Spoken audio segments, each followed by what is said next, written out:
अस्सलामु अलैकुम वरहमतुल्लाहि वबरकातुह।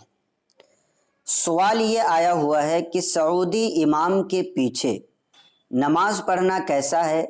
मक्का मदीना में जो इमाम हैं उनके पीछे हम नमाज पढ़ सकते हैं या नहीं। ऐसे ही और दुनिया के जिस कोने में जहाँ पर वहाबी देवबंदी अहले हदीस वग़ैरह हैं उनकी इक्तिदा में नमाज पढ़ना सही है या नहीं। तो आज मैं इंशाअल्लाह तबारक व ताला आपको कुछ कायदे बताऊंगा जिसकी रोशनी में जवाब आप खुद निकाल लेंगे कि उनके पीछे नमाज पढ़ना सही है या नहीं सही है। नमाज का तरीक़ा हमारी शरीयत ने बताया कि नमाज किस तरीक़े से पढ़ना चाहिए। ऐसे ही नमाज किन के पीछे पढ़ना चाहिए, किन की इक्तिदा करना चाहिए, ये तरीक़ा भी और ये जानकारी भी हमारी शरीयत ने दिया है। जैसे कि आपको ये बात मालूम है कि नाबालिग के पीछे बालिग की नमाज नहीं होती। क्यों नहीं होती? इसलिए नहीं कि वो काफिर है, वो गुमराह है, वो बदमज़हब है, बल्कि इसलिए नाबालिग के पीछे बालिग की नमाज नहीं होती क्योंकि उसके ऊपर अभी नमाज फ़र्ज़ ही नहीं है।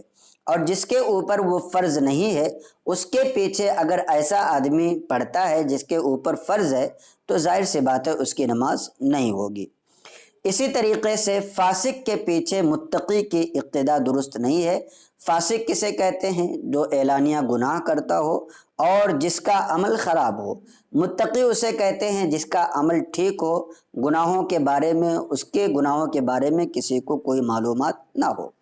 तो फासिक के पीछे जो है मुत्तकी की इमामत नहीं हो सकती। इसी तरीके से गुमराह के पीछे हिदायत याफ्ता की नमाज नहीं होती। गुमराह किसे कहते हैं? फासिक ऐसे शख्स को कहा जाता है जिसका अमल ख़राब हो, गुमराह ऐसे शख्स को कहा जाता है जिसका अक़ीदा ख़राब हो, हिदायत याफ्ता ऐसे शख्स को कहा जाता है जिसका अक़ीदा दुरुस्त हो। अब ये बात आप याद रखिए कि सऊदी में जितने उलमा और अइम्मा हैं उन सब का अक़ीदा ये है कि तवस्सुल बिल अंबिया और तवस्सुल बिल अंबिया ये शिर्क है। यानी कि अल्लाह के रसूल जो हैं और इसी तरीके से जो दूसरे अंबिया हैं और औलिया किराम जो हैं इनको वसीला बना करके अल्लाह की बारगाह में अगर कोई दुआ करता है तो इस तरीके से दुआ करना ये शिर्क है।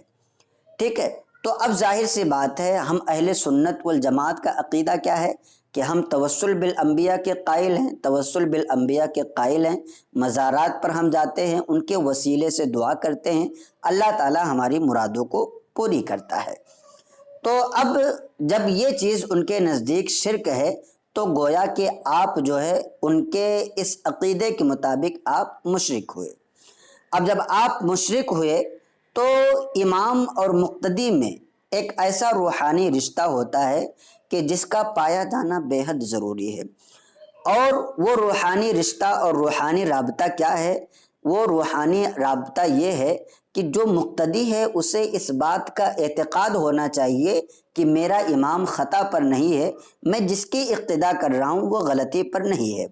तो इमाम जो है जिसको मुक़्तदी बनाता है वो उसकी इक़्तिदा करता है और मुक़्तदी जिसको इमाम बनाता है वो भी मुक़्तदी अपने इमाम की इक़्तिदा करता है कि मैं इस इमाम के पीछे नमाज़ पढ़ रहा हूँ।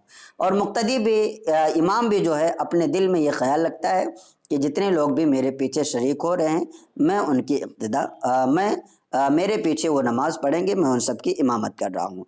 तो अब ये चीज़ याद रखिए कि जो लोग जो है तवस्सुल बिल अंबिया और तवस्सुल बिल औलिया के कायल नहीं हैं, यानी वसीला बनाने के कायल नहीं हैं, तो जो लोग इस बात के कायल हैं वो उनके नज़दीक मुशरिक हैं।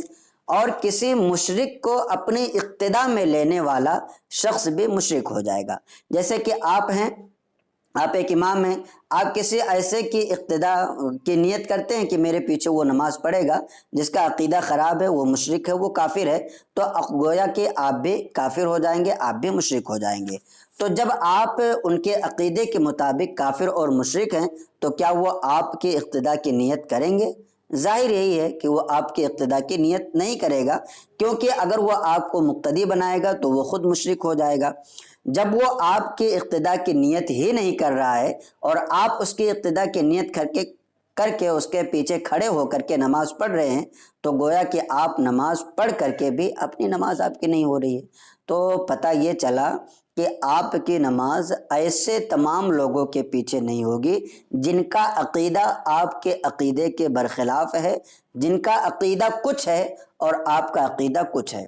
وہ آپ کے نزدیک کافر ہیں، ان کے نزدیک آپ کافر ہیں، تو ظاہر سی بات ہے آپ کی عقیدہ درست ہی نہیں ہے۔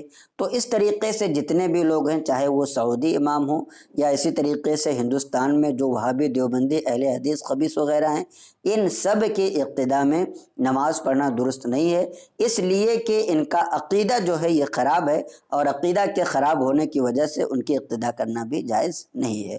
تو امید کرتا ہوں کہ یہ کلپ آپ کو سمجھ میں آئی ہوگی۔ آپ سے درخواست ہے کہ اس کلپ کو زیادہ سے زیادہ اپنے دوستوں احباب کو بھی شیئر کریں، اور اسی طریقے سے دینی جانکاری حاصل کرنے کے لیے آپ ہمارے چینل سے جڑے رہیں۔ چینل کو سبسکرائب نہیں کیا ہے تو سبسکرائب بھی کر لیں، اور اپنے دوستوں احباب کو بھی اس بارے میں بتائیں۔ انشاءاللہ تبارک و تعالی بے حد مفید اور معلوماتی ویڈیوز آپ کے سامنے لائی جاتی رہیں گی۔ السلام علیکم ورحمۃ اللہ وبرکاتہ۔